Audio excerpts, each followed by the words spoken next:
کیونکہ زیادہ تر لوگ بہار سے جڑے ہوئے ہیں، تو آپ کو اندازہ ہوگا کہ جو ہجرت کی بات مولانا ابوالکلام آزاد کرتے تھے، آج ہمارے علاقے کی حالت یہ ہو گئی ہے کہ بچپن میں پڑھائی کے لیے ہجرت کرنی پڑ رہی ہے، جوانی میں نوکریوں کے لیے ہجرت کرنی پڑ رہی ہے، اگر ان دونوں سے کوئی بچ گیا تو پھر بڑھاپے میں علاج کرنے کے لیے ہجرت کرنی پڑ رہی ہے۔ یعنی ایک ایسی سرزمین میں ہم پیدا ہوئے جہاں نہ تعلیم کا کوئی انتظام ہے، جہاں نہ نوکریوں کا کوئی انتظام ہے، جہاں نہ کوئی ہماری صحت کا کوئی انتظام ہے۔ اور یہ صرف ہندو مسلمان کا مسئلہ نہیں ہے، یہ کم و بیش ہر سماج کے ساتھ یہی ہو رہا ہے۔ لیکن ڈیموکریسی میں طاقت جو ہے، حکومتیں جو بنتی ہے، وہ لوگوں کے فیصلوں سے بنتی ہے، اور لوگوں کے فیصلے کو ووٹنگ رائٹ کے ذریعے طے کیا جاتا ہے۔ لیکن جب ہم ووٹ دینے جاتے ہیں تو ووٹ دیتے وقت ہمارے مقاصد بدل جاتے ہیں، ہماری سوچ بدل جاتی ہے، ہم ان مدعوں پر ووٹ نہیں دے پاتے ہیں۔ اسی لیے حکومتیں کبھی مجبور نہیں ہوتی ہے کہ ان مسئلوں کو پورا کرے۔ اور خاص کر جب بات ہم مسلمانوں کی کرنے آئیں گے تو بہار تو پچھڑا ہے ہی، لیکن بہار کے مسلمانوں پر جب آپ ایک نظر ڈالیں گے تو آپ کو عجیب و غریب حیرانی ہوگی کہ ایک تاریخی جماعت جس کے کتابوں میں، جس کے مذہب میں، جس پر اتنی لمبی تاریخ لکھی جا چکی ہے، دنیا کے ایک حصے میں انقلاب برپا کر رہی ہے، لیکن دوسرے حصے میں اتنی مایوسی کہ نوجوان اب جمہوریت کی طرف دیکھنا نہیں چاہتے ہیں۔ پورے بہار کے اندر کشن گنج کے بعد سب سے بڑی آبادی کٹیہار اور ارریہ کی ہے۔ ان دو جگہوں کی حالت یہ ہو گئی ہے کہ کل لوک سبھا کا الیکشن ہوگا تو ان دو جگہوں پر آپ میں سے کوئی کھڑے ہو کے نہیں کہیں گے کہ یہ مسلمان ساتھی ہے، اس کو کھڑا کر دیجئے، 50% مسلمانوں کی آبادی ہے، اس کو جتا کر بھیج دیں گے۔ اتنی محرومی کا دور ہم گزر رہے ہیں۔ اور اگر آنکڑوں پہ اگر آپ بات کریں گے تو آپ کو جان کر بہت حیرانی ہوگی کہ پورے بہار میں 11 کروڑ لوگ ہیں، 11 کروڑ میں کم و بیش 3.25 کروڑ مسلمان ہیں، صرف مسلمان 3.25 کروڑ ہے، یعنی 18-19% آبادی ہے۔ اور اس 18% آبادی کا معاملہ یہ ہے کہ 243 اسمبلی میں اراکین چن کے جاتے ہیں، 243۔ ان 243 میں آپ کو پتا ہے مسلمان کتنے جیت کر گئے ہیں؟ تمام پارٹیوں سے، تمام پارٹیوں کو اگر آپ جوڑ لیں، AIM جوڑ لیں، RJD جوڑ لیں، کانگریس جوڑ لیں، تو جانتے ہیں کتنے لوگ جیت کر گئے ہیں؟ صرف 19 لوگ جیت کر گئے، صرف 19 آپ کے ووٹ سے جیت کر گئے۔ جس کمیونٹی کی تعداد جمہوریت میں 3 کروڑ کے آس پاس ہے، 18% ہے، ان کے صرف 19 لوگ جیت کر گئے ہیں۔ لیکن وہیں دوسری طرف آپ دیکھیے 14% صرف یادو کمیونٹی ہے، صرف 14%۔ لیکن وہ کتنے ذی ہوش ہیں، پولیٹیکلی کتنے سمجھدار ہیں، ان کی سمجھ کتنی اچھی ہے کہ اراکین ان کے 60 سے زیادہ MLAs ان کے جیت کے گئے، 60 سے زیادہ یادو جیت کے گئے۔ تو میں ان سے نفرت نہیں کر رہا، انہوں نے اپنے قوم کے بارے میں سوچا، اپنے بچوں کے بارے میں سوچا، اپنی پارٹی کے بارے میں سوچا، وہ وہاں پہنچے۔ ہمیں اپنی کوئی خبر نہیں ہے، ہمیں اپنی کوئی خبر نہیں ہے۔ تو اس کا نقصان یہ ہو رہا ہے کیونکہ ایک مفکر نے یہ بتایا کہ دور جدید جو جمہوری نظام کا دور ہے، اس میں قوموں کی تقدیریں مدارس یا مساجد میں نہیں لکھی جاتی، اس دور میں قوموں کی تقدیریں ایوانوں میں لکھی جاتی ہے۔ جب تک آپ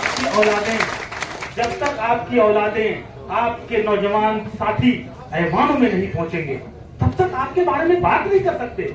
جمہوریت کو ایک نظام طے ہوا ہے کہ آپ کی پہلی لڑائی، آپ کی پہلی پسند، آپ کی پہلی ناپسندگی وہ ایوانوں میں طے ہوگی۔ اگر ایوان نے یہ طے کر دیا کہ ٹرپل ڈیوورس ایک جرم ہے تو آپ کو ماننا پڑے گا، چاہے آپ کے دل میں بات اچھی لگے بری لگے۔